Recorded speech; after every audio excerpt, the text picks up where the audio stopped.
dag toen ik je niet meer kon vertrouwen, begon ik om mijn hart een schutting te bouwen. Een stevige schutting, zo breed en zo hoog, bouwde ik om het hart dat jij zo bedroog.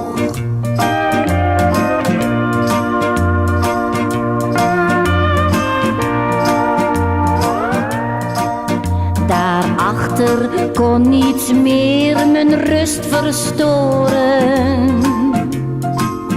Kon niemand me zien, kon niemand me horen.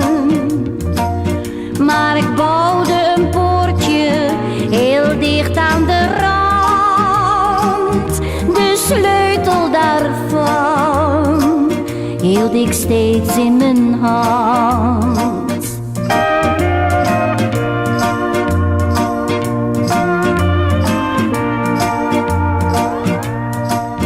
En als je eens voor dat poortje zou staan, dan zal net als vroeger mijn hart open gaan.